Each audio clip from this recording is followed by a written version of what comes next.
ब्रह्मणः सुताः यथा ससर्ज भूतानि लब्ध्वा भार्यां च मानवीं रुचिर्यो भगवान् ब्रह्मन् दक्षो वा ब्राह्मणः सुताः यथा ससर्ज भूतानि लब्ध्वा भार्यां च मानवीं रुचिर्यो भगवान् ब्रह्मन् दक्षो वा ब्राह्मणः सुताः यथा ससर्ज भूतानि लब्ध्वा भार्यां च मानवीं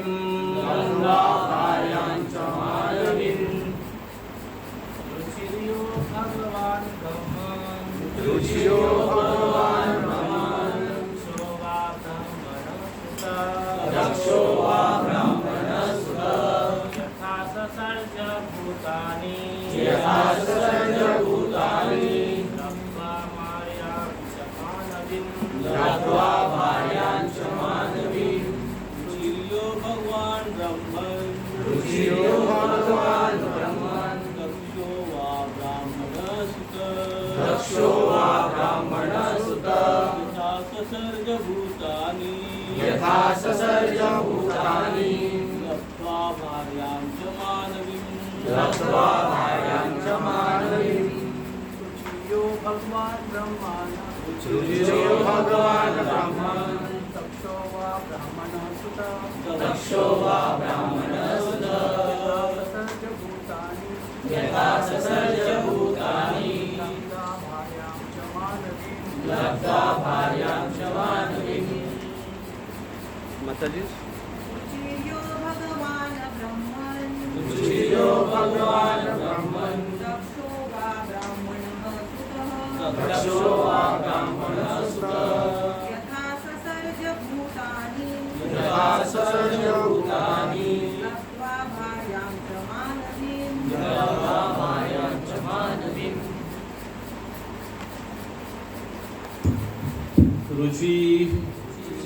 रुचि यह जो भगवान पूज्य ब्रह्मण हे साधु दक्ष वा तथा ब्राह्मण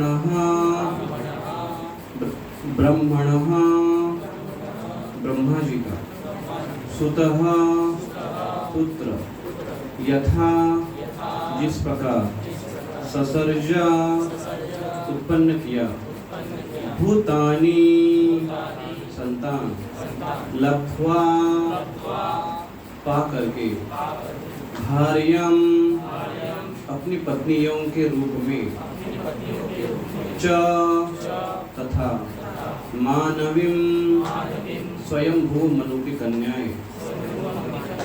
अनुवाद और तात्पर्य श्री प्रभुपाद की जय। अनुवाद हे ऋषि आपने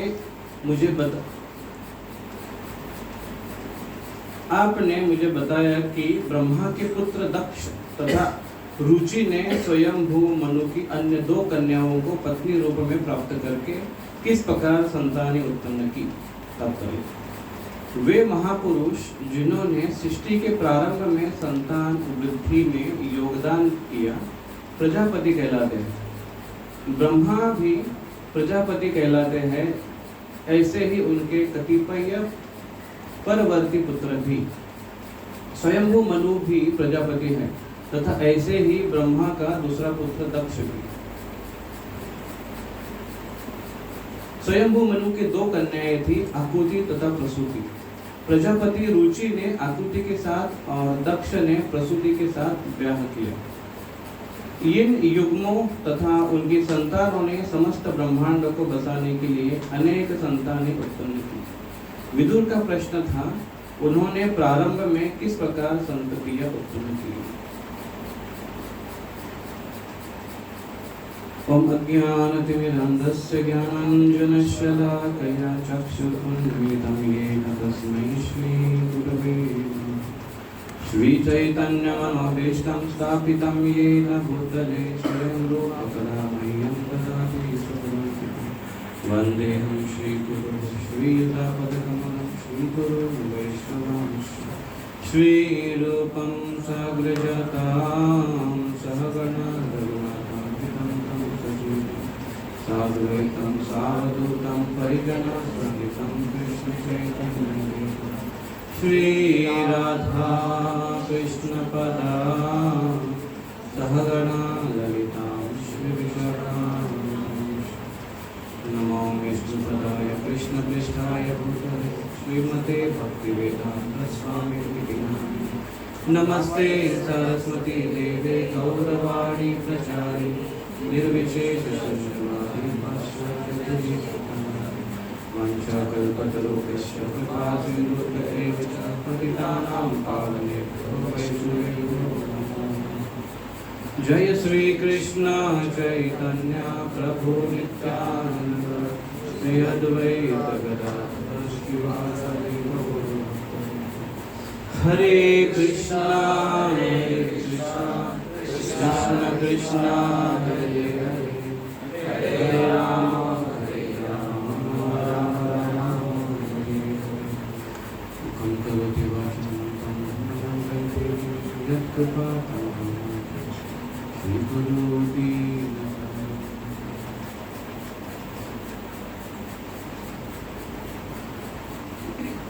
हरे कृष्ण। सुबह का स्वागत है भागवत कक्षा में।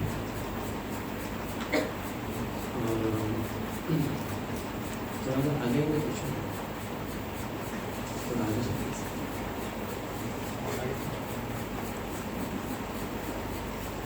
श्रीमद् भागवतम तीसरा स्कंद अध्याय 21वां, और इसमें मनु और कर्दम इनके संवाद है, कर्दम ऋषि। और पिछले 20वें अध्याय में हमने देखा कि यही प्रश्न उनके चल रहे थे, मैत्रेय ऋषि और विदुर जी, इनके प्रश्न उत्तर। और उन्होंने पूछा कि सृष्टि की उत्पत्ति किस प्रकार से हुई जब इस ग्रह को, पृथ्वी को फिर से स्थानांतरित किया, स्थानापन्न किया अपनी जगह। तो फिर ब्रह्मा जी ने सृष्टि की उत्पत्ति की, इसके बारे में उन्होंने बताया। उसमें ब्रह्मा जी का सर्ग, जिसमें सूक्ष्म तत्वों से लेते हुए प्रकट तत्व उन्होंने किस प्रकार से स्थापित किया, उनका निर्माण कैसे किया, और उनके शरीर के अंगों से कुछ सृष्टियाँ उत्पन्न हुई, उसके बारे में वर्णन आया। और जैसे जैसे उनकी सृष्टियाँ उत्पन्न हुई वैसे वैसे एक तो उनके मन में कभी कभी ग्लानि उत्पन्न होती थी, कभी कभी उनके मन में हर्ष या हास्य उत्पन्न होता था, जिनके द्वारा और जिसके कारण और उसके बाद वो शरीर को त्यागते थे, और वो शरीर त्यागने के बाद वो स्वरूप वाले लोग उसको धारण करते थे। जैसे ब्रह्मा जी ने वो अज्ञान स्वरूप का शरीर त्याग दिया, फिर ब्रह्मा जी ने जो असुर उनके ऊपर आक्रमण करने के लिए आ रहे थे और उनके साथ संबंध करने के लिए आ रहे थे, तो उस विकट परिस्थिति में उन्होंने अपना शरीर को त्याग दिया। तो क्योंकि वो मनोभावना ठीक नहीं थी, इसलिए वो शरीर संध्या का स्वरूप उसने धारण कर लिया, जो कि असुरों को बड़ा प्रिय है, और एक भ्रम रूप में उनको वो मानने लगे, उनको सुंदर स्त्री मानने लगे। तो इस प्रकार से अन्य सृष्टि की उत्पत्ति की ब्रह्मा जी ने। और अभी ये 21वें अध्याय में विदुर जी उनको और प्रश्न पूछ रहे कि आप बताइए, स्वयंभू मनु ने फिर सृष्टि की उत्पत्ति कैसे की? ब्रह्मा जी ने क्रिएशन कर दिया, लेकिन अभी स्वयंभू मनु ने कैसे कैसे उनकी संतानें किस प्रकार से हुई, इसके बारे में वर्णन आता है। तो स्वयंभू मनु, इनके कुल मिलाकर 5 अपत्य थे, 5 संतानें थे, उसमें से 2 पुत्र हुए और 3 पुत्रियां हुई। तो 2 पुत्र, जिसमें प्रियव्रत महाराज और उत्तानपाद ये थे। प्रियव्रत महाराज और उनकी स्टोरी और आगे डिटेल में आएगी, लेकिन पहले दूसरे स्कंद में भी हम उसके ऊपर थोड़ी चर्चा कर चुके हैं, तीसरे स्कंद में पहले पार्ट में भी। और आगे चतुर्थ स्कंद में जो कि उत्तानपाद महाराज की जो संतति है आगे आने वाली है, उसके बारे में विस्तार से वर्णन आएगा। ध्रुव महाराज, उनसे ध्रुव महाराज हुए, ध्रुव पुत्र हुआ, ध्रुव और उत्तम, और ध्रुव से उत्तम वो मर गए, चल बसे अग्नि में, दावा अग्नि में, और ध्रुव की जो प्रोजनी है आगे वंश परंपरा है वो कंटिन्यू होगी, उसके बारे में पढ़ना है। और प्रियव्रत महाराज की और अन्य कथाएं और उन्होंने किस प्रकार से कार्य किया, राज्य किया, अपने संतानों को किसको कौन से पार्ट को बांट दिया, क्योंकि वो राज्य जो कर रहे हैं अभी वो पूरे ब्रह्मांड का राज्य कर रहे हैं। मनवंतर को संभालना मतलब पूरे ब्रह्मांड में मनवंतर का मनु का राज्य रहता है, और स्वयंभू मनु ये मनु है, प्रथम मनु है, तो वो राज्य कर रहे हैं। तो उनके ही संतानें जब वो मनु बने तो प्रियव्रत महाराज इन्होंने पूरे ब्रह्मांड का राज्य किया, और फिर उन्होंने इस ब्रह्मांड के राज्य को अपने पुत्रों में उसको विभाजित किया, एक एक पार्ट उनको देकर उनको राजा स्थापित कर। इस प्रकार से इसका विश्लेषण पूरा विस्तार वर्णन 5वें स्कंद में और आता है विस्तार से। यहाँ पर अभी जो वर्णन किया गया है, जो दोनों का संवाद आता है, मैत्रेय ऋषि और विदुर जी ये विशेष करकर उनके 3 पुत्रियों के भविष्यावली के बारे में चर्चा करते हैं। तो 3 पुत्रियां उनकी हुई आकुति, प्रसूति और देवहूति। आकुति का विवाह रुचि नाम के ऋषि से हुआ, प्रसूति का विवाह हुआ दक्ष प्रजापति इनसे, प्रजापिता नहीं, प्रजापति से उनका जन्म हुआ, और ऑफकोर्स प्रजापिता भी उसको बोल सकते हैं आप, लेकिन और देवहूति का विवाह हुआ कर्दम ऋषि से।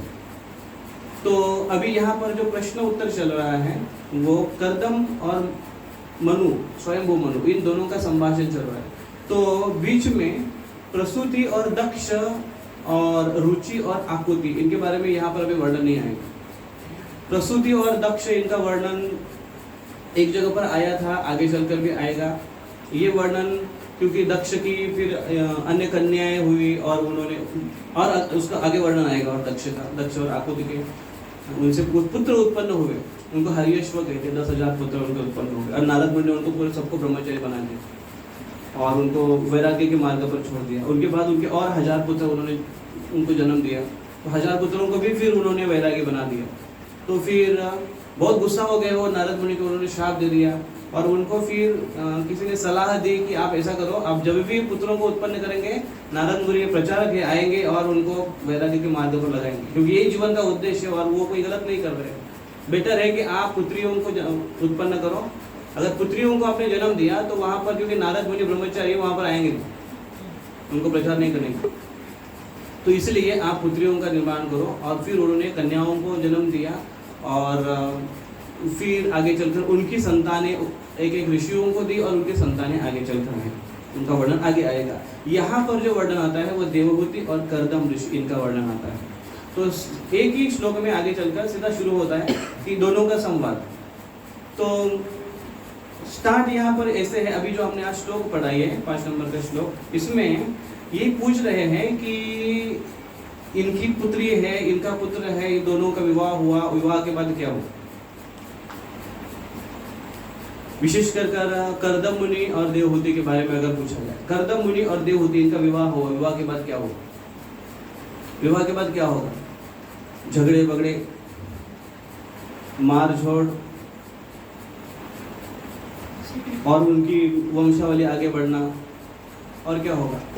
तो यहाँ पर विदुर जी और मैत्रेय ऋषि, ये विदुर जी ये घर छोड़कर आए हैं, अपना घर बार सब कुछ छोड़कर आए हैं, युद्ध सब कुछ छोड़कर आए हैं। अभी उनको वैराग्य आ गया, बोले नहीं चाहिए सब चीज़, क्योंकि उनका अपमान किया था दुर्योधन ने, तो इसलिए तीर्थ यात्रा भ्रमण के लिए निकल गए थे। तीर्थ यात्रा भ्रमण करते करते उनका हृदय शुद्ध हुआ था, ऐसे वर्णन है भागवतम में। मैत्रेय ऋषि ये साक्षात भगवान से उपदेश प्राप्त किए थे, जो भगवान अपने धाम वापस जा रहे थे, अंध लीला कर रहे थे, तो उस समय मैत्रेय ऋषि को और क्या नाम उनका, कृष्ण के भाई उद्धव जी, उन दोनों को उपदेश कर रहे थे। और फिर उन्होंने कहा कि मैत्रेय ऋषि विदुर जी आगे आएंगे, इनको आप उपदेश करना, ऐसे मैत्रेय ऋषि को बोला। तो एक भगवान से सीधा उपदेश प्राप्त किए हैं, एक भगवान के साथ निवास भी किए हैं। अभी विदुर जी जो तीर्थ भ्रमण करने के लिए निकले, दोनों का एक ही उद्देश्य है, भगवान की आराधना करना, भगवान के इस कथा में केवल एकाग्र होना, और कोई उनको समाज की और कोई संसार परिवार की कोई चिंता नहीं है। ऐसे वैरागी व्यक्ति यहाँ पर एक दूसरे के साथ डिस्कस क्या कर रहे हैं, वो बताओ जरा, उसका शादी हुआ दोनों का, उसके बाद क्या हुआ। तो एक क्वेश्चन ऐसे आ सकता है कि वैरागी लोग शादियों के बारे में, शादी ब्याह, लड़की लड़का, इसके बारे में चर्चा क्यों करने लगे? क्योंकि जिनके बारे में डिस्कस किया जाएगा वो कोई साधारण लोग नहीं है, या उन्होंने जो कार्य किया वो कोई साधारण लोग नहीं कर सकते, या फिर साधारण अन्य लोगों के लिए एक आदर्श है। इसलिए प्रश्न तो एक है कि ऐसे भगवान का भक्ति करना ही जीवन का उद्देश्य है। जो भगवान की भक्ति में लगा हुआ व्यक्ति है वो सबके लिए पूजनीय है, और जो व्यक्ति इस भौतिक जगत से अनासक्त है उसको सबको ही रिस्पेक्ट करते हैं। ऐसा रिस्पेक्टिव व्यक्ति, ऐसे दो रिस्पेक्टिव व्यक्ति एक ऐसे लोगों के बारे में चर्चा कर रहे हैं जो गृह कार्य में व्यस्त हैं, ये अपने घर के कार्यों में आसक्त हैं। इसलिए शास्त्र हमारे इसके ऊपर बहुत ज्यादा जोर देता है कि वो व्यक्ति गृहे थाको वने थाको सदा हरि बोले थाको। दोनों का उद्देश्य एक है कि जहां पर भी रहो, घर पे रहो, वन में रहो, मतलब वैराग्य जीवन हो या गृहस्थ जीवन हो, उद्देश्य मात्र एक होना चाहिए, भगवान की भक्ति और भगवान के नाम का सततता से चिंतन, स्मरण, भगवान के प्रति अनुरक्ति उत्पन्न करना, ये जीवन का उद्देश्य है। तो इसमें जो व्यक्ति श्रेष्ठ है उसके बारे में चर्चा कही जाती है, और उसके बारे में चर्चा कहना और सुनना हमारे लिए लाभप्रद है। तो ऐसे दो यहाँ पर वैराग्य व्यक्ति अभी एक गृहस्थ व्यक्ति के बारे में चर्चा कर रहे हैं। ऐसा आदर्श गृहस्थ आश्रम होना बहुत ही उपयुक्त है। तभी किसके बारे में बोल रहे हैं? कर्दम ऋषि और देवहूति, इनके बारे में चर्चा करने जा रहे हैं। पूछते हैं शादी के बाद क्या हुआ दोनों के।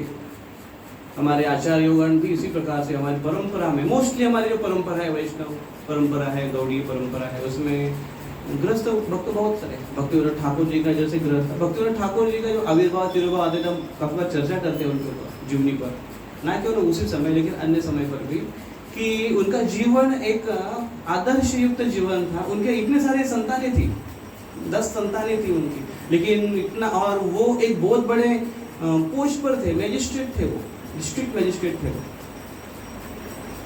निर्णय देना, कोर्ट संभालना कोई साधारण बात नहीं है। थोड़ा भी अगर निर्णय गलत हो गया कितनी बड़ी समस्या हो सकती है। इतना रिस्पॉन्सिबिलिटी के उनका पोस्ट होने के बाद भी, तो जॉब पर इतनी रिस्पॉन्सिबिलिटी है, और गृह में, घर में इतनी रिस्पॉन्सिबिलिटी, इतने बच्चों को संभालना है, पूरा बड़ा परिवार संभालना है। साथ ही साथ वो प्रचार के लिए समय निकालते थे, साथ ही साथ वो चैतन्य महाप्रभु की जो मिशन है उसको स्थापित करने के लिए समय निकालते थे। और वो समय केवल ऐसे नहीं, अभी हमारे लिए समय निकालने की क्या आवश्यकता है, क्या करना है हमको समय निकालना, मतलब प्रभुपाद जी ने सब कुछ बना के रखा है, हमारे बीबीडी प्रिंटिंग प्रेस से सब कुछ छाप के रखा है, बस उसको उठा के केवल पढ़ना है। अब और हमको क्या किया है, हमारे पास माला भी बना के दी है, जप माला हमें बना के दी है, सवेरे का समय दिया है, उठकर सब माला करना है। फिर भक्तों के संग के लिए विशेष प्रयास करने की आवश्यकता नहीं है, संग उपलब्ध है, यहाँ पर इतने सारे वैष्णव आते हैं, उनका संग ऐसे हमको मिल जाता है, फ्री में मिल जाता है। भगवान श्री श्री राधा मुरलीधर जी के सुंदर अर्चा विग्रह का उनको दर्शन करने को सब कुछ हमारे लिए उपलब्ध है।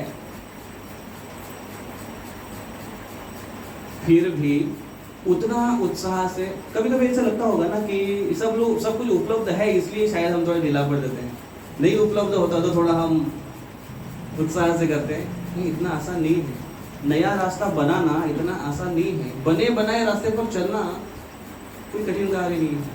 तो इन आचार्यों ने जो कार्य किया है वो रास्ता हमको बना के दिया है। उस समय जब भक्तिविनोद ठाकुर जी ने कितनी फाइट की, उनको हर चीज से फाइट करना पड़ा, यहाँ तक कि ब्राह्मणों से, स्मार्त ब्राह्मणों से फाइट करना पड़ा, उनको लड़ना पड़ा, तत्वों पर भी वाद विवाद करना पड़ा। यहाँ तक कि वहाँ के जो लोकल लोग थे वो, उनकी मान्यता थी कि वो कहते थे कि योगपीठ अभी जहाँ पर स्थित है मायापुर, वहाँ पर है ही नहीं, उनका नाम मियापुर था। मिया आप जानते हैं, सोचो कहाँ मायापुर कहाँ मियापुर। अगर हम सतर्क नहीं हैं तो फिर से मियापुर होने में समय नहीं लगेगा। तो वो उन्होंने नक्शा निकाल कर, मैप्स निकाल कर, बॉर्डर सब देख कर, आचार्यों से अनुमोदन लेकर स्थापित कर दिया, उस स्थल स्थापित कर दिए। यही जगह है चैतन्य महाप्रभु प्रकट स्थान की, स्थापित कर दिया उन्होंने। चैतन्य महाप्रभु आने का उनका पर्पज ये था कि जो लुप्त तीर्थ स्थल है उसका उद्धार करो। चैतन्य महाप्रभु ने रूप और सनातन गोस्वामी को और शरण गोस्वामी को कहा कि वृंदावन में जाओ और जो भी कृष्ण के लुप्त स्थल है उनका उद्धार करो, ताकि आने वाली पीढ़ियां है वो जान सके कृष्ण ने ये लीलाएं की, उनका उद्धार हो सके। और इन उनके आदेशों का पालन करते हुए वो आचार्यों ने जो कार्य किया, गोस्वामी ने जो कार्य किया, वो बहुत ही वंदनीय कार्य है। ऐसा कठिन कार्य किया और इतने सारे तीर्थों को उन्होंने प्रकट कर दिया। लेकिन जो तीर्थों को प्रकट करने के लिए आए थे कृष्ण के, उनका ही तीर्थ लुप्त हुआ था। चैतन्य महाप्रभु का जन्म स्थान लुप्त हुआ था, पता ही नहीं था किसी को कहां पर है।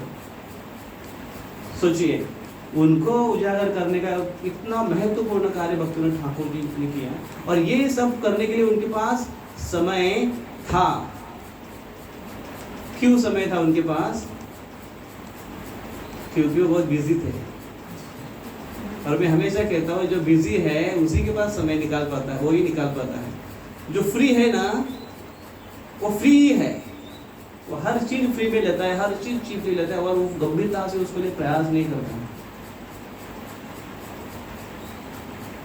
तो भक्ति विनोद तो ऐसे ऐसे कैरेक्टर्स हुए, प्रभुपाद जी जैसे कैरेक्टर्स हुए। ये आदर्श गृहस्थ है, एक ऐसे वंदनीय ऐसे गृहस्थ हैं जिनके बारे में चर्चा होती है।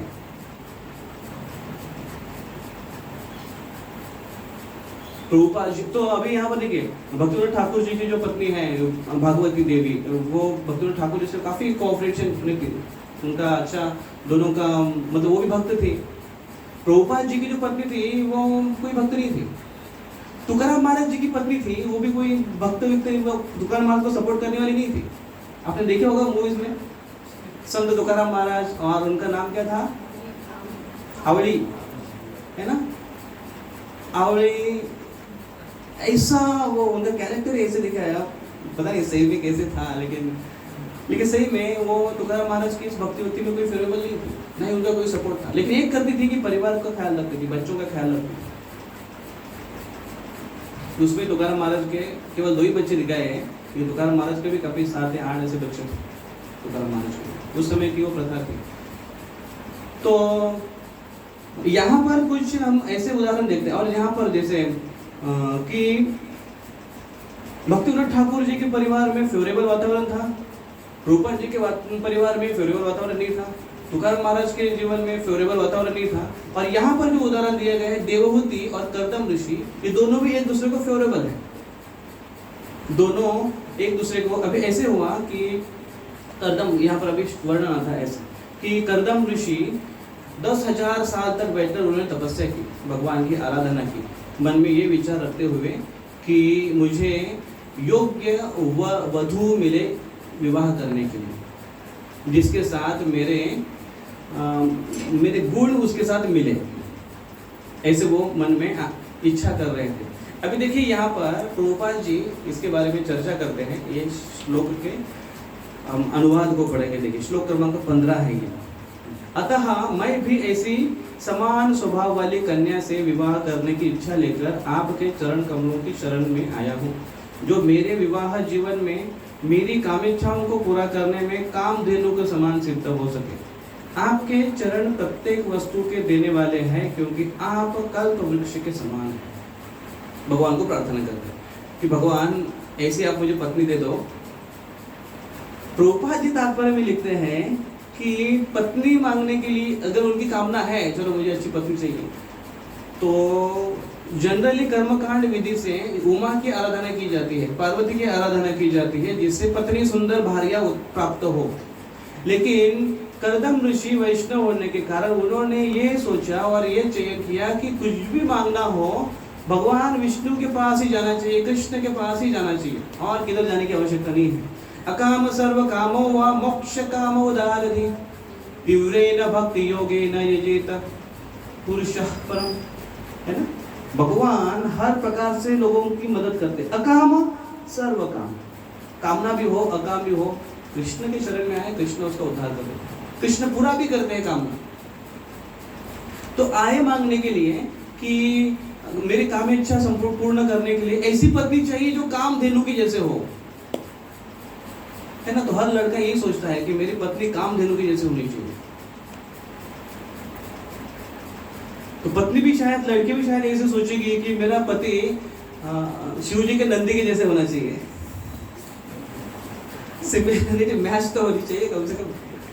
उसकी भी तो हाई अपेक्षा रहेगी कि वो भी ऐसे होना चाहिए, एक्सपर्ट होना चाहिए, सब प्रकार से। लेकिन कहां पर गए मांगने के लिए? भगवान कृष्ण के पास मांगने के लिए। प्रभुपाद जी तात्पर्य में एक पैराग्राफ में लिखते हैं, खास करके गुणों के बारे में, जिसके ऊपर ध्यान देना और सोचना बहुत आवश्यक है। काफी भक्तों का प्रश्न आता है इस सिलसिले में, उसका उत्तर देखिए प्रभुपाद जी देते हैं।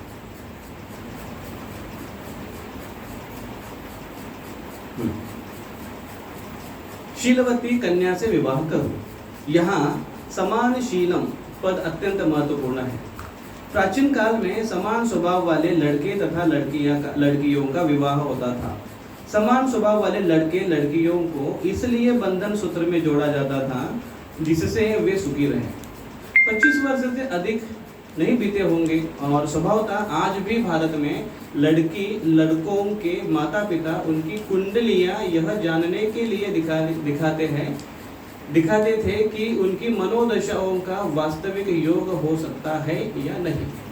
ऐसे विचार महत्वपूर्ण है। आजकल ऐसा विचार किए बिना ब्याह होने लगे हैं। फलतः विवाह के तुरंत बाद तलाक तथा संबंध विच्छेद हो जाता है।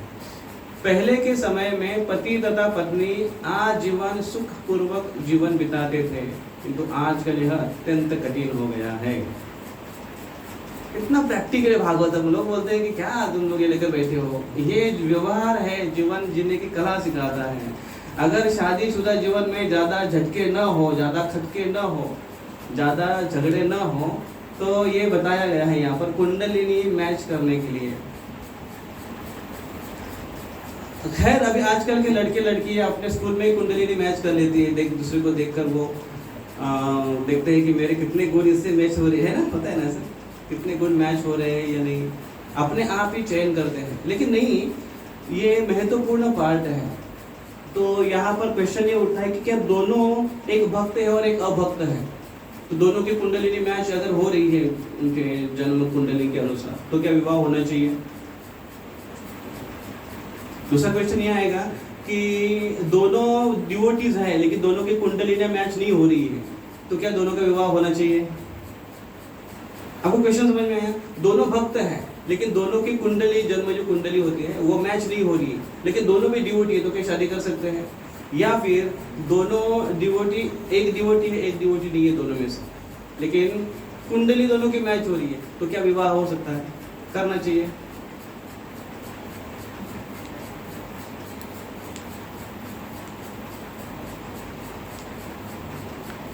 नहीं? क्या नहीं? बताओ। दोनों अगर डिवोटी है और उनकी अपनी कुंडलिनी अगर मैच नहीं हो रही, तो क्या विवाह होना चाहिए? नहीं होना चाहिए? नहीं होना चाहिए। और दोनों अगर डिवोटी है और दोनों एक डिवोटी नहीं है और दोनों की कुंडली मैच हो रही है, तो विवाह करना चाहिए? यहाँ पर प्रभुपाद जी कह रहे हैं कि कुंडली मैच होनी चाहिए, समान गुण वाले होने चाहिए दोनों की। अभी कुंडली मैच में गुणों को मैच कर रहे हैं, लेकिन एक डिवोटी हो गए तो उनसे गुण अभी चेंज हो गए हैं, और एक नॉन डिवोटी है उसकी धारणा और सोच अलग हो गई है, तो दोनों का अगर विवाह हुआ तो भी प्रॉब्लम आएगा दोनों को। लेकिन क्योंकि गुण मैच है इसलिए दोनों मैनेज कर सकते हैं और वो आगे जो गाड़ा है वो आगे खींचते जा सकते हैं, ज्यादा प्रॉब्लम नहीं हुई। उसमें चांसेस है अगर वो एक दूसरे को भक्त बनाते हैं तो और बेटर हो जाएगा। लेकिन जो दोनों डिवोटी है और दोनों की कुंडली अगर मैच नहीं हो रही है, तो भले ही डिवोटी है वो, बाद में बहुत प्रॉब्लम्स आने की संभावना है।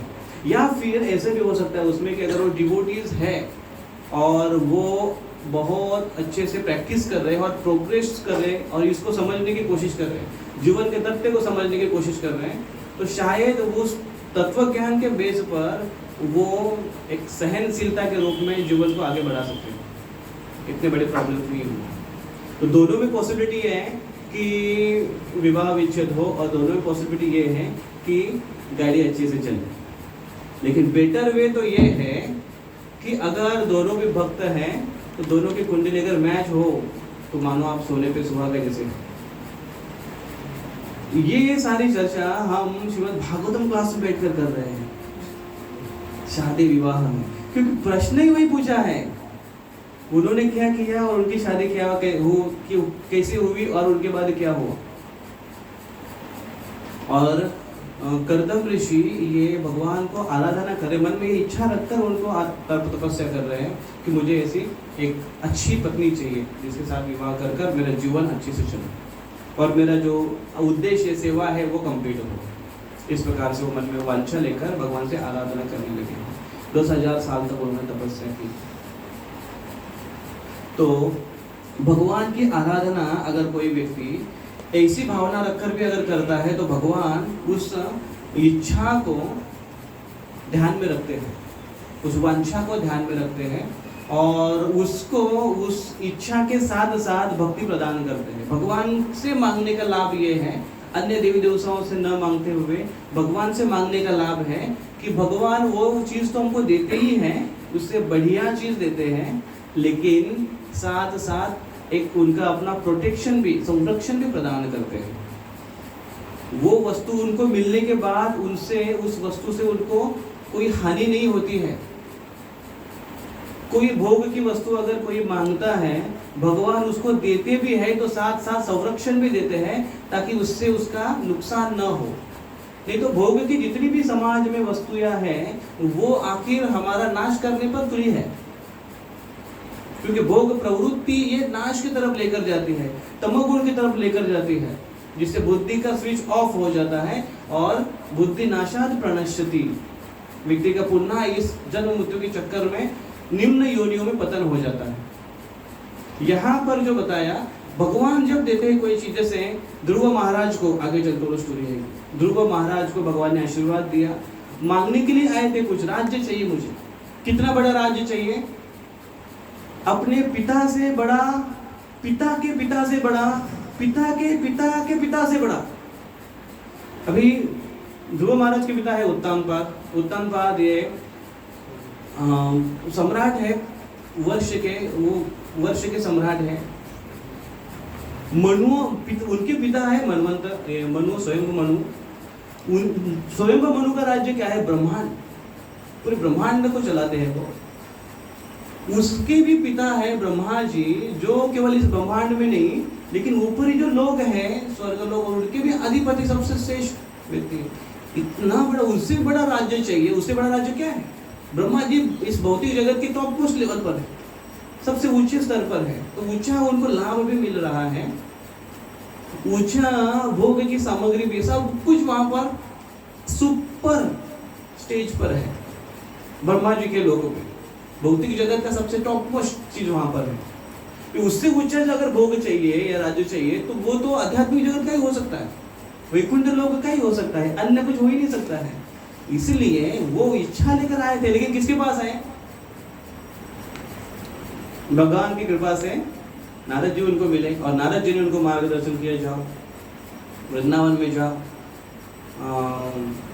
वहां पर बैठकर एक उनको वृंदावन, एक फॉरेस्ट, कौन सा, मधुवन में जाओ, मधुवन में जाकर आराधना करो, यमुना के किनारे बैठकर। और उन्होंने की उस प्रकार से, और भगवान प्राप्त हुए।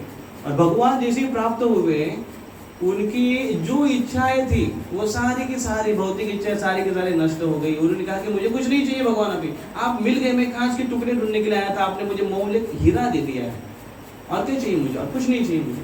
भगवान बोलते नहीं नहीं नहीं, तुम आए थे ना मांगने के लिए, तुमको दूंगा मैं, लेकिन उससे बेस्ट और उससे श्रेष्ठ दूंगा। और भगवान ने उनको आशीर्वाद दिया, आशीर्वाद से उनको भगवत प्रेम प्राप्त हुआ, भगवान के प्रति जो उनकी निष्ठा है, गहन निष्ठा है, वो प्राप्त हुआ। हृदय की जो मलिन है पूरी तरह से शुद्ध हो गई, नष्ट हो गई उनके शंख के स्पर्श से। और भगवान ने कहा कि 36,000 साल तक तुम यहाँ पर राज्य करोगे और कभी मुझे नहीं भूलोगे। ये बहुत बड़ा आश्वासन है जब भगवान ऐसा आश्वासन देते हैं कि तुम मुझे कभी नहीं भूलोगे, ये बहुत बड़ा प्रोटेक्शन है। नहीं तो हम बहुत आसानी से भगवान को भूल सकते हैं, भूलते हैं। हम क्या क्या नहीं भूलते बताइए। हम दूसरों ने हमारे ऊपर जो एहसान किए उसको भूलते हैं, हमने किसी से उधार ले लिया उसको हम भूलते हैं, उसको तो बहुत जल्दी भूलते हैं, वो डायरी भी गायब हो जाती है जिसमें लिख के रखते हैं हम लोग, वो हम भूलते हैं। और क्या क्या याद रखते हैं हम, किसी ने हमारे प्रति कुछ किया है, कुछ बोला है, कुछ हमारा लूटा है, कोर्स कचहरी की है, दूसरे ने कुछ हमको तकलीफ दी, वो याद रखते हैं। और भगवान को तो बहुत जल्दी भूल जाते हैं। बहुत बार हमको ऐसा लगता है, हम हेल्पलेस हो जाते हैं, भगवान आप मदद करो, और जैसे वो मिल जाता है तो मुझे हाँ मिल गया। फिर थोड़ा बहुत भगवान के बारे में ऐसा होता है, हाँ भगवान धन्यवाद आपने दिया, लेकिन ज़्यादा करके श्रेय हम ले लेते हैं, मैंने बहुत मेहनत किया उसके लिए। वो लोगों को बोलते हैं हम कि मैंने बहुत प्रयास किया तभी हुआ, ऐसे कहते हैं। सुख, बहुत सुख और बहुत दुख में भगवान को भूलना आसान हो जाता है। या बहुत सुख में हम भगवान को स्मरण नहीं कर सकते, बहुत दुख में भगवान को स्मरण नहीं कर सकते। इसका अगर अनुभव आपको है या फिर अगर लेना है, अनुभव ऐसे आते हैं बहुत सारे, अगर हम सतर्क रहे तो हम उसको रियलाइज कर पाएंगे।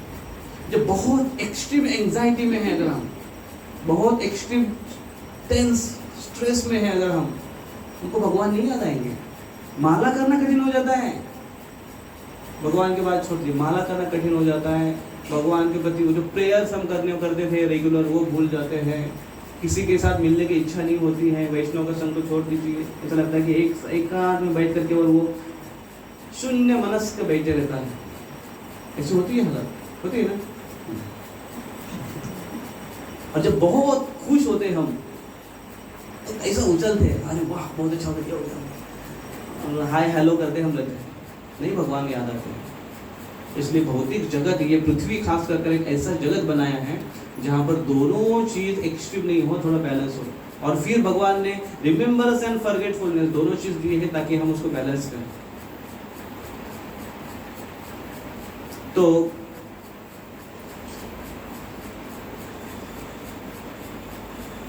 इन्होंने ध्रुव महाराज उस चीज को भूल गए, उनको नहीं लगा था कि मुझे चाहिए, लेकिन भगवान बोलते नहीं, मुझे याद है तुमने मांगा था, वो इच्छा लेकर आया था, मैं तुमको देता हूँ।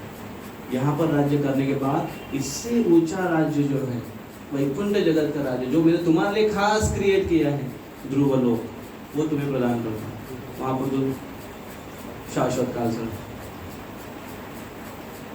और उनको आशीर्वाद दिया कि तुम मुझे कभी भूलोगे नहीं।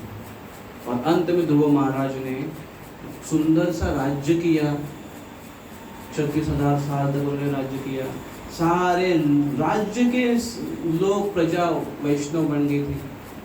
अंत में जब जाते समय, जब वो भगवत धाम जा रहे थे, तो मृत्यु उनके सामने हाथ जोड़कर खड़े थे। सोचिए, मृत्यु उनके सामने हाथ जोड़कर खड़े हैं, मृत्यु भगवान के सामने नतमस्तक हो जाते हैं, भगवान के भक्तों के सामने नतमस्तक हो जाते हैं, अगर उस प्रकार से भक्त भक्ति में गंभीर और सतर्क है। और उनके मृत्यु के सर पर पैर देकर उन्होंने वैकुंठ विमान में प्रवेश किया और वहां पर ध्रुव महाराज का उदाहरण आता है कि उन्होंने मांगा और उनको मिला। और कौन सा एग्जाम्पल आता है शास्त्र में कि जो कुछ मांगने के लिए आए थे भगवान के पास, और भगवान ने उनको वो भी दे दिया, उससे और बेस्ट भी दे दिया भगवान ने।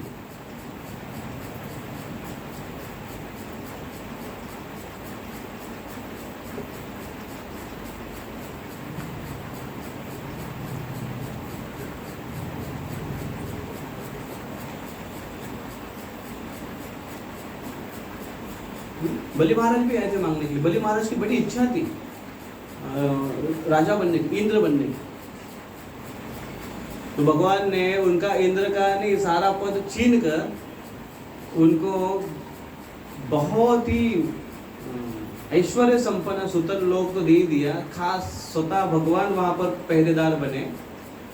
लेकिन भगवान ने इतने पर नहीं छोड़ा, भगवान ने कहा कि इसके अलावा मैं तुम्हें एश्योरेंस देता हूँ कि अगले मनवंतर में तुम इंद्र बनोगे।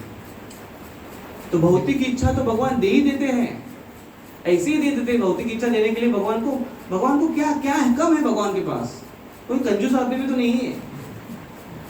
बहुत बड़ा है उनके पास, तो वो सोचते हैं कि ये मेरा भक्त है और ये यहाँ पर भौतिक जगत में यहाँ पर भोग कार्य में लगा हुआ है, ये भी कोई भोग करने की जगह है। भगवान को पता है भौतिक जगत कैसे है। यहाँ पर कोई व्यक्ति खुल के आनंद भी नहीं कर पाता है, हर समय वो एक एंजाइटी है, वो एक टेंशन है। हाँ, बस वो टेंशन भूलने के लिए थोड़ा सा वो मद्यपान कर लेता है तो मस्त हो जाता है और फिर वो एक भ्रम का सुख अनुभवता है, वास्तविक सुख नहीं है वो। तो कृष्ण अरेंज करते हैं कि उनको ऐसा सुख मैं देता हूँ, क्योंकि ये मेरे बच्चे हैं, मेरे अपने, अभी सब भगवान के बच्चे हैं, लेकिन ये हैं जो मेरे भक्त हैं, इनको तो मैं ऐसे सुख दूंगा जो इस जगत का श्रेष्ठ हो। वो तो सबसे श्रेष्ठ एवर बेस्ट देना चाहते हैं, सब कुछ छीन कर। ये थोड़ा कठिन है, क्योंकि सब कुछ छीन लिया जाता है तो हम हेल्पलेस हो जाते हैं और फिर कृष्ण के चरणों में आते हैं और कृष्ण कहते हैं वाह वाह वाह, मेरा भक्त मेरे पास बड़ी आर्तता से मेरे पास आया। कृष्ण, और वो सबसे सेफ जगह है उनके लिए, कृष्ण, वो उस भक्त के लिए कृष्ण वो आश्रय उनको पाद प्रदान करते हैं। इसी प्रकार से अगर वो बना रहे तो कृष्ण बोलते हैं सबसे बेस्ट तुमको मिलेगा, एवर बेस्ट, जहां से कभी पतन नहीं होता है। यद गत्वा न निवर्तन्ते तद्धाम परमम, ऐसे धाम को मैं तुमको दूंगा जो सबसे श्रेष्ठ धाम है, ऐश्वर्य धाम है। अगर ऐश्वर्य दे तो ऐश्वर्य धाम है, अगर माधुर्य भाव में हो, मधुर भाव में हो तो माधुर्य धाम है भगवान। गोलोक वृंदावन मधुर धाम है, साकेत मधुर धाम है, अयोध्या मधुर धाम है। आध्यात्मिक जगत में साकेत अयोध्या है, आप उधर जाओगे राम मंदिर के उधर, मधुर धाम है। ऐश्वर्य धाम अगर है, वैकुंठ धाम, भगवान के पास ये सारी चीजें है, भगवान दे देते हैं। देने के लिए थोड़ा सा प्रयास करना आवश्यक है, इसलिए वो प्रयास, इसलिए कर्दम मुनि ने भी प्रयास किया, तपस्या की उन्होंने, और भगवान प्रकट हुए। और जब उन्होंने तपस्या की तो भगवान इतने संतुष्ट हुए उनकी तपस्या से। देखिए अभी यहाँ पर देखिए कि कोई व्यक्ति अगर कुछ इच्छा से अगर भगवान के पास जाता है और बड़ी तीव्रता से अगर तपस्या या आराधना में लगा रहता है तो भगवान बड़े संतुष्ट हो जाते हैं। जैसे ध्रुव महाराज के सामने जब प्रकट हुए तो भी भगवान बड़े संतुष्ट और खुश थे और उनको आशीर्वाद दिया उन्होंने। सबसे पहले तो हृदय में प्रकट हुए थे और ध्रुव महाराज हृदय में उनका दर्शन कर रहे थे और बाद में हृदय से एकाएक गायब हो गए। तो ध्रुव महाराज 3 मिनट उठे कि कहाँ गए भगवान। आंखें खोली, उन्होंने देखा तो सामने खड़े हैं भगवान, साक्षात सामने खड़े हैं और भगवान स्मित हंस कर रहे हैं, स्माइल कर रहे हैं। बलि महाराज को भी वो आशीर्वाद दिया। तो बलि महाराज के सामने तो बड़े भयंकर रूप में प्रकट हुए थे, लेकिन बाद में उनके द्वारपाल बने। तो चाहे व्यक्ति कुछ मांगने की इच्छा से भगवान के पास जाए या फिर कुछ केवल भगवान की आराधना करने के लिए अगर उनके पास जाए, भगवान उसको स्वीकार कर लेते हैं। और कोई व्यक्ति अगर, तो इसमें उसकी तीव्रता कितनी है वो भगवान ज्यादा गंभीरता से लेते हैं। कोई व्यक्ति कुछ न मांगते हुए भगवान के चरणों में केवल सेवा करने के लिए गए, लेकिन वो सोच रहा है कि मैं अभी पूरी तरह से समर्पित हूँ, अभी अपना चलते रहेगा और हम करते रहेंगे। और ऐसे अगर ढील में अगर वो चलते रहा तो भगवान बोलेगा हाँ ठीक है, आएगा आराम से घूम फिर कर बाकी सारी योनियों में यहाँ वहाँ का देख कर आएगा, ठीक है, नो प्रॉब्लम।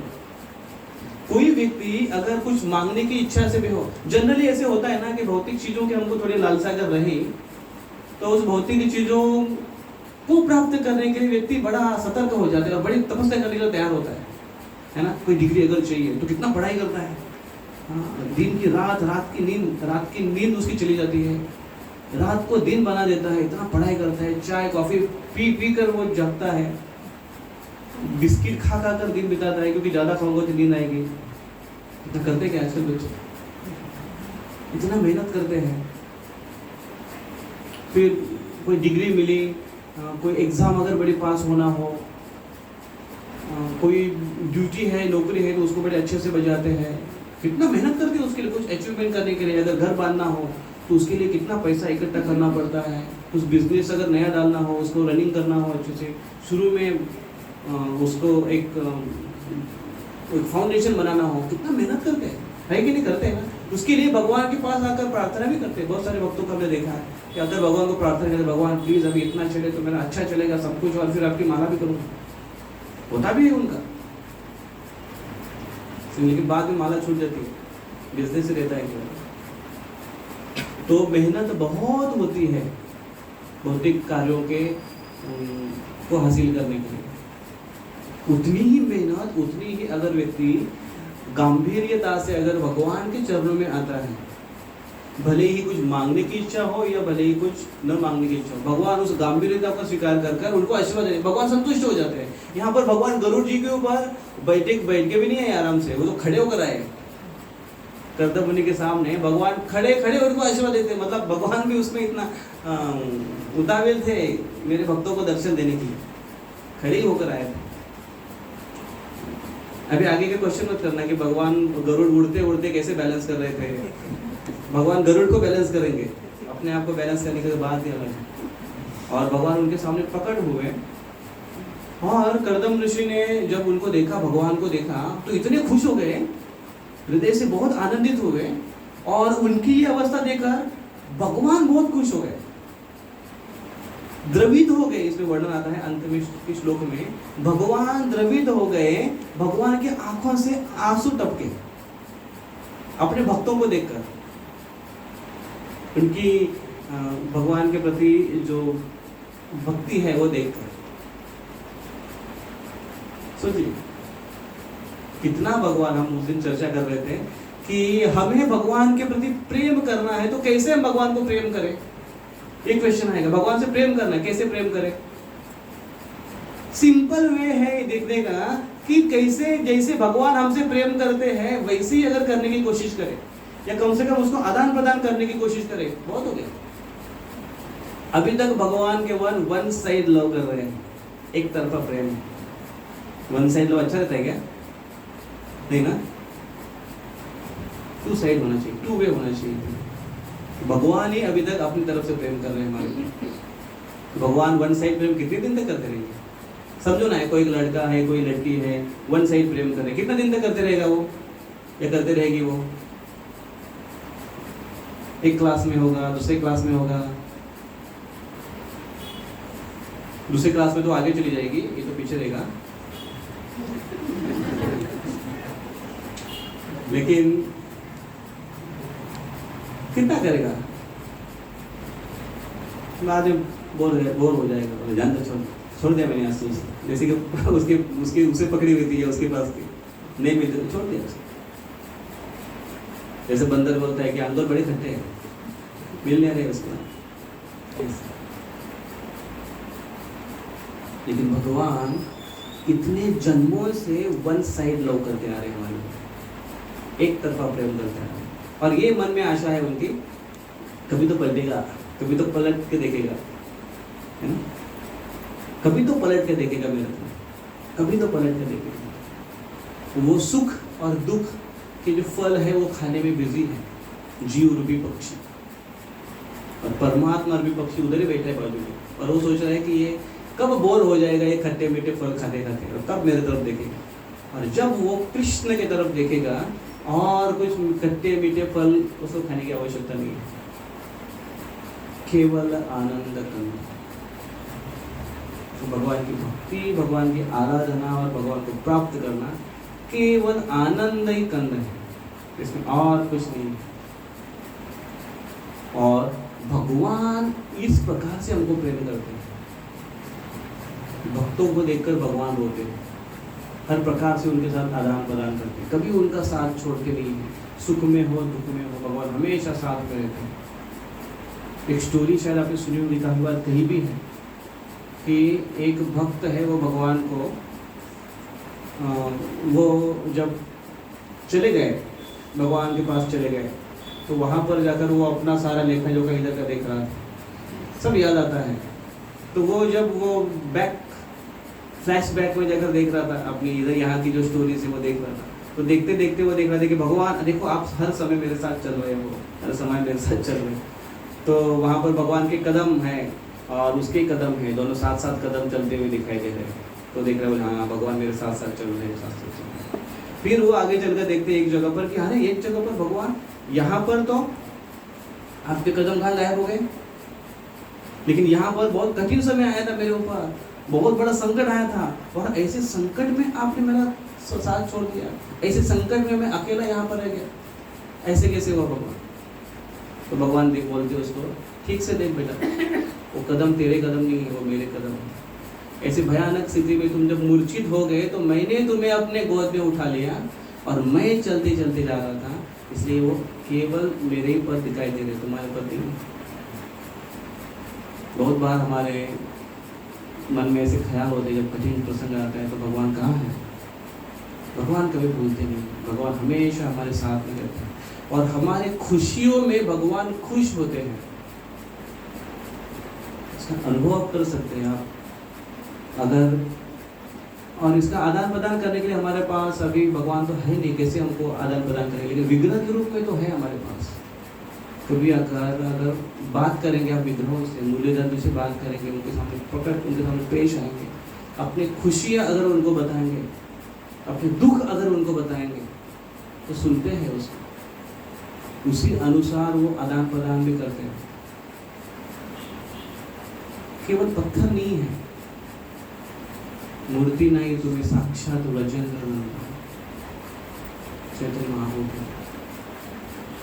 तो भगवान भक्त के साथ इस प्रकार से आदान प्रदान करते हैं, और कर्दम ऋषि के साथ आदान प्रदान किया, बड़े खुश हो गए, उनके आंखों से आंसू गिरे, और वहाँ पर सरस्वती नदी जो बह रही थी, और उनके पानी से एक अंदर के यहाँ पर उनके कुटिया के यहाँ पर एक सरोवर तैयार हुआ था, और उस सरोवर में वो बूंदे गिरी, उनके आंखों की बूंदे गिरी, तो वो सरोवर बिंदु सरोवर हो गया।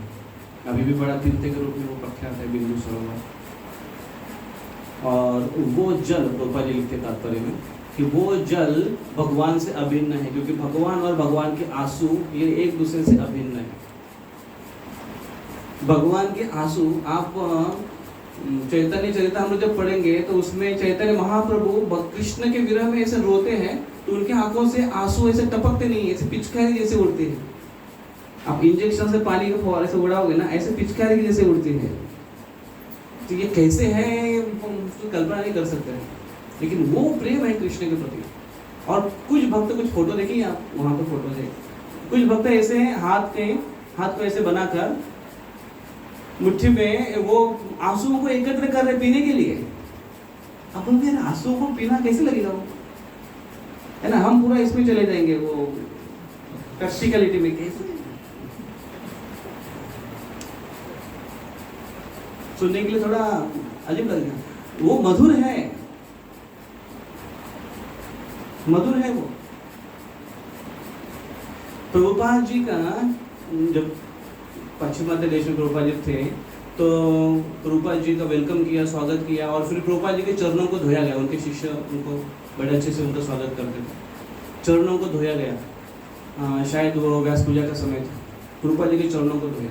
चरणों को धोकर जो पानी नीचे गमले में जो जमा हुआ था, अभी उसके ऊपर होड़ पड़ी है, ये पानी किसी को मिलना नहीं चाहिए या मुझे मिलना चाहिए, है ना? हम लोग जनरली चरणामृत के पीछे लगे रहते हैं, चरणामृत हमको मिलना चाहिए, चरणामृत, क्योंकि उसमें बहुत सारा शहद होता है, फलों का जूस होता है, उसमें दूध होता है, तो आपको सब अच्छा है। लेकिन प्रभुपाद जी के चरणों को धोया है तो अभी क्या है, पानी है, और पैर को धोया है। तो इंद्रदुम्न स्वामी महाराज वो अपने इसमें डायरी में बताते हैं कि वो सम और अदर मुझे मिला बोले वो, और पता नहीं कितने बॉटल्स था, कितना जग था, जितना भी था वो अंदर रूम में चले गए, दरवाजा अंदर से कड़ी बंद कर दिया, और पी रहे, और फिर पेट भर गया तो थोड़ा रुक गए, बैठ गए, फिर से पी रहे, ऐसा करते करते पूरा एकदम ऐसा बम हो गया, पूरा फूल गया, पूरा अंदर गड़प कर दिया उन्होंने। फिर बाहर आए, बोले चरणामृत किधर है, बोले ऑल फिनिश, सब कुछ यहाँ पर आ गया, ऑल फिनिश। क्या उनकी प्रभुपाद जी के प्रति निष्ठा थी।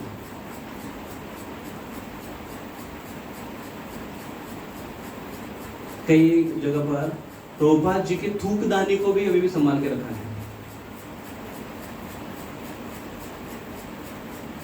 कोई घर में अगर बूढ़ा व्यक्ति हो और वो वो बाहर नहीं जा सकता है तो थूकता है कभी कभी। अभी ऑफकोर्स प्रभुपाद जी ना पान तंबाकू खाते थे ना कुछ, इसलिए थूकने की आवश्यकता थूक जाने की, लेकिन है फिर भी थी, तो उसको भी संभाल के रखा है। हमारे एक भक्त गए थे वहाँ पर विजिट करने के लिए, तो वो एक ऐसे प्रभुपाद जी के संग्रहालय जो वस्तुएं थी वहाँ पर रखी गई थी, तो उसमें वो थूकदानी जैसी थी, तो उन्होंने ऐसे उंगली ऐसे लगाकर ऐसे मुंह में डाल दिया, थूकदानी को लगाकर मुंह में।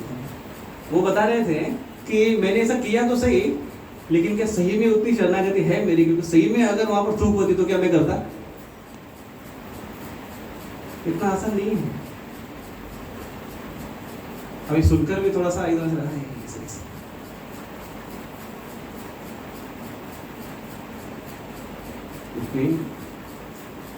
उतनी हमारी श्रद्धा होना आवश्यक है, उतनी हमारी शरणागति होना आवश्यक है, तब होता है। तो फिर भगवान के आंखों से एक तात्पर्य से प्रभुपाद लिखते हैं कि उनकी आंखों के आंसुओं में और उनमें कोई अंतर नहीं है। चैतन्य महाप्रभु की जो धारा बहती थी, तो चैतन्य महाप्रभु स्वयं और वो लिक्विडिफाइड, उसमें कोई अंतर नहीं है। तो उससे अगर अनुभव करना है तो वृंदावन में जाकर अगर देखेंगे आप राधा कुंड में, Radha Kund is a liquid form of Radha Rani. Radha Rani का तरल स्वरूप है ना? तो बहुत मीठा होना चाहिए ना? थोड़ा आचमन करके देखिए वहाँ वृंदावन का जल है, वो एक अलग फॉर्म में प्रिजर्व करके रखते हैं, ताकि कोई भी उसको एप्रिशिएट नहीं कर पाएगा, केवल डिवोशन होने के बाद ही एप्रिशिएट करते हैं। खारो खारो पानी लागे, जमुना जी का पानी खारो खारो लागे, वो बनाया वैसे। तो कर्दम ऋषि भगवान के सामने हाथ जोड़कर खड़े हुए हैं, भगवान स्वयं रो रहे हैं, और भगवान ने कहा कि मैं तुम्हारी मन की बात पहले ही जान चुका हूँ कि तुमको क्या चाहिए, और वो मांग रहे हैं भगवान मुझे ऐसे ऐसे आप तो भगवान वो क्या बोल रहे हैं, कर्दम ऋषि बोल रहे हैं कि हे भगवान, वास्तविक ये भौतिक चीजें हैं, वो भौतिक भोग की जो वस्तुएं हैं वो अभक्त मांगते हैं, और जिनको इस भोग से अनुरक्ति है वो लोग मांगते हैं। लेकिन मैं भी आपसे विनंती करता हूँ कि मुझे भी एक ऐसे आप सुंदर पत्नी दे दो जिनसे मेरे गुण मिलते हो, क्योंकि मेरे भी इस प्रकार से कामना है।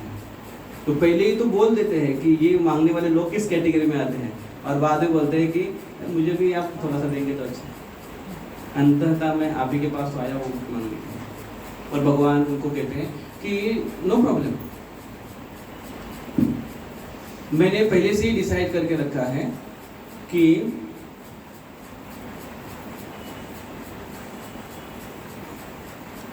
तुम्हें तुम्हारी वांछित भार्या तुम्हें प्राप्त होगी। भगवान उनको आशीर्वाद देते, और उन्होंने कहा कि 2 दिन के बाद स्वयंभू मनु यहाँ पर खुद आएंगे और वो अपनी पुत्री को तुम्हें सुपुर्द करेंगे। उनकी पुत्री देवहूति उनको सुपुर्द करेंगे। वो तुम्हारे गुणों से मेल खाने वाली है, मिलती जुलती है और सब प्रकार से उत्तम है।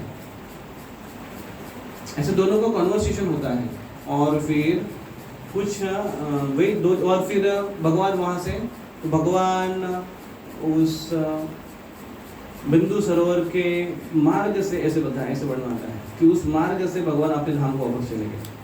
भगवान अपने धाम को वापस चले, और यहाँ पर कर्दम ऋषि वहीं पर बैठे रहे, वहीं पर उस आश्रम अपनी कुटिया में रहते रहे और इस दिन की प्रतीक्षा करते रहे, और नित्य नियम से अपनी जो प्रैक्टिस थी, जो साधना थी, वो करते रहे। और 2 दिन के बाद वहाँ पर, और फिर वहाँ पर स्वयंभू मनु अपने पुत्री के लिए उचित वर ढूंढ रहे हैं।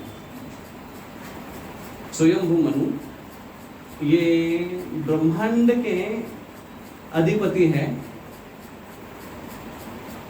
ऐश्वर्य संपन्न है, ये अपने पुत्री के लिए वर ढूंढ रहे हैं। और वर ढूंढते ढूंढते कहाँ का ढूंढ रहे हो, ऋषि मुनियों को तलाश कर रहे हैं कि ऐसे कोई योग्य वर है मेरे पुत्री के लिए जिसको मैं मेरी पुत्री दूं।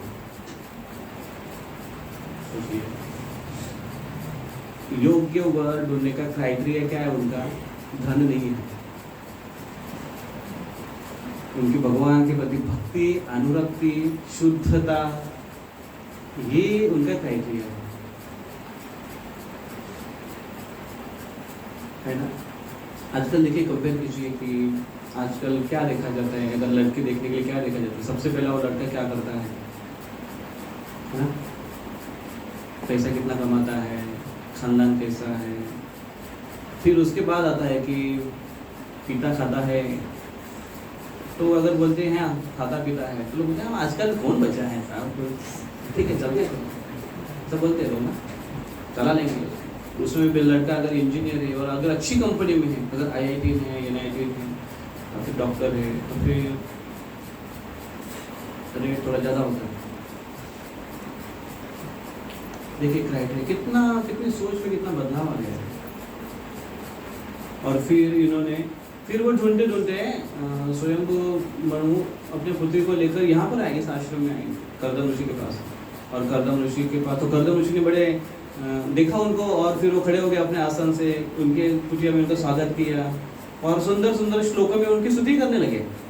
ऐसे अंत में वर्णन आता है, इस अध्याय के अंत में वर्णन आता है, तो स्तुति करने लगे कि आप तो श्रेष्ठ राजा हो, और अगर आप नहीं होते तो समाज में कितना उत्पाद होता, चोर उच्चक के कितने आते, आप बहुत बड़ा कार्य कर रहे हो और बहुत सुंदरता से कार्य कर रहे हो, साथ ही साथ आप बड़ी जिम्मेदारी को स्वीकार करें पूरे ब्रह्मांड की, आप भगवान के भक्त हो इतने अच्छे से, ऐसे उनकी स्तुति कर रहे हैं।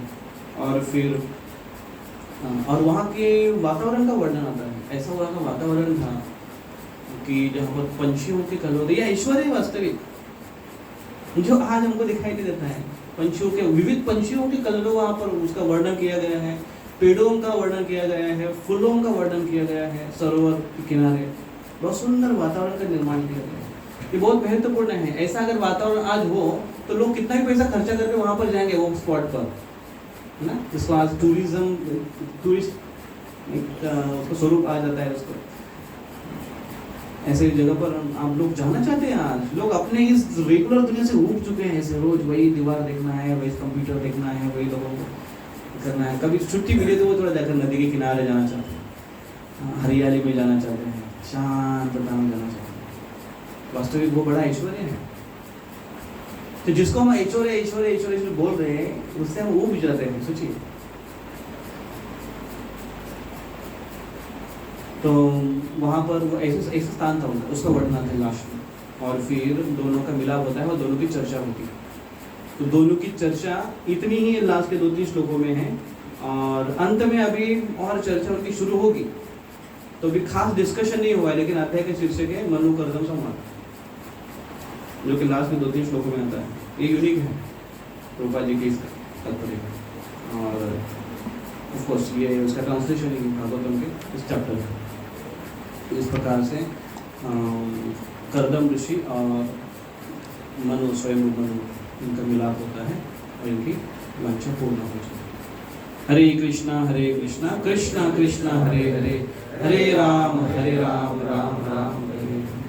और भगवान उनको आश्वासन देते थे उस समय, जब उनको भी आश्वासन दिया कर्दम ऋषि को कि तुम्हें वांछित इच्छा तुम्हारी पूर्ण हो जाएगी, तुमको पत्नी मिलेगी।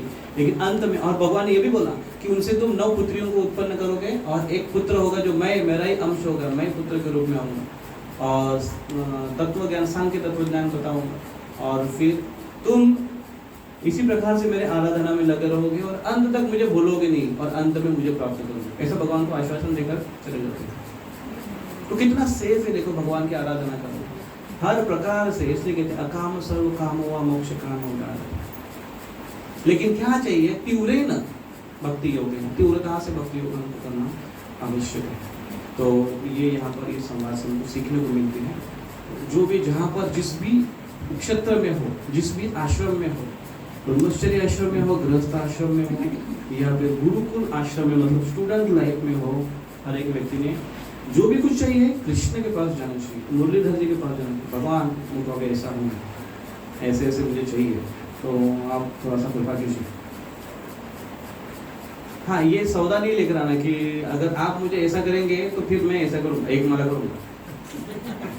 वो बिजनेस शुरू में आकर बोला अभी तक तो कुछ डील भी नहीं हुआ है, तुमसे कुछ किया भी नहीं है,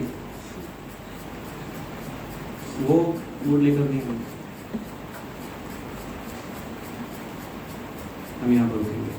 ग्रंथराज श्रीमद् भागवतम की जय। श्री श्री राधा मुरलीधर भगवान की जय। गौ भगवान की जय। जगत गुरु श्री प्रभुपाद की जय। गौर प्रेमानंदे। प्रश्न है किसी को?